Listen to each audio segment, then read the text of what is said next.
ভাই, সালামু আলাইকুম। একটা মিনিট কথা বলবো, আসুন। একটু এখানে অন্ধকার।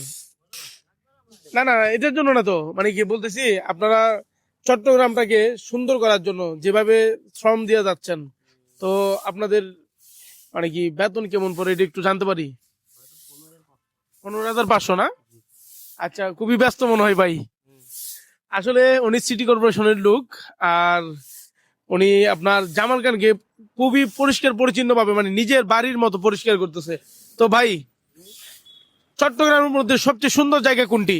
অনেক জায়গা আছে, কিন্তু আমার তো সবচেয়ে সুন্দর লাগে জামাল খানে। জামাল খান না? আচ্ছা, আপনি মনে হয় খুবই ব্যস্ত, না, কাজ অনেক বাকি আছে এই দিন। মানে অনেক কাজ বাকি আছে না?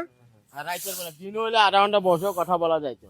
আচ্ছা, মানে উনি বলতে চাইতেছে দিনে হলে আপনার কিছুক্ষণ বসে কথা বলা যেতে পারতো, বাট এখন রাতের বেলা খুবই ব্যস্ত এবং অনেক কাজ বাকি আছে।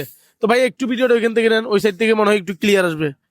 তা আসলে আমাদেরকে এত পরিষ্কার পরিচ্ছন্নতা রাখার জন্য এ বাইরে কিন্তু আমাদেরকে এত সুন্দর পরিষ্কার পরিচ্ছন্ন রাখার জন্য কিন্তু এই বাইরে সর্বোচ্চ শ্রম দিয়ে যাচ্ছে। এবং ওনাদের ঋণ কিন্তু আসলে আমরা শোধ করতে পারবো না। আমরা কিন্তু রাতে আরামে ঘুম যাই, কিন্তু ওনারা কিন্তু ঘুমাচ্ছে না। বিষয়টা বোঝা লাগবে, একটা বিষয়। তো ভাই, জি। কোল্ডের সময় আচ্ছা, cold আচ্ছা, আপনি কি রাতে খাবার খাইছেন?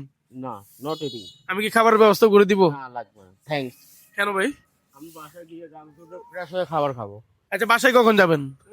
এইগুলো শেষ হলে। দেখেন, উনি কিন্তু ওনার কাজ ঠিকই করতেছে, আমার সাথে কথা বলতেছে, কিন্তু ওনার কাজ কিন্তু উনি ঠিকই করতেছে। উনি আমাকে একবারে বলে দিছে, ভাই সময় নাই, অনেক কাজ বাকি আছে। তারপর ওনাকে আমি ডিস্টার্ব করতেছি। তো ভাই, রাগ করছেন কোনো? না, তো আসলে ভিডিওটা আমরা আর বাড়ানোর চেষ্টা করতেছি না, আমরা এখানে শেষ করে দিচ্ছি। এবং ওনাদের শ্রম, ওনাদের ঋণ আসলে আমরা শোধ করতে পারবো না। আমরা রাতে ঘুম যাই, ওনারা রাতেই শহরটাকে পরিষ্কার পরিচ্ছন্ন করে রাখে। তো ওনাদের প্রতি অনেক অনেক সেলুট এবং ভালোবাসা রইলো। মানে আর কোনো ওয়ার্ডে দেখেন না জামাল খানের মতো পরিষ্কার না। আচ্ছা, তো ভাই আসলে অনেক ব্যস্ত। তো সবসময় আসবেন সবাই জামাল খান এবং ঘুরে যাবেন। এবং ভিডিওটা আজকে এখানে শেষ করে দিচ্ছি। আল্লাহ হাফেজ।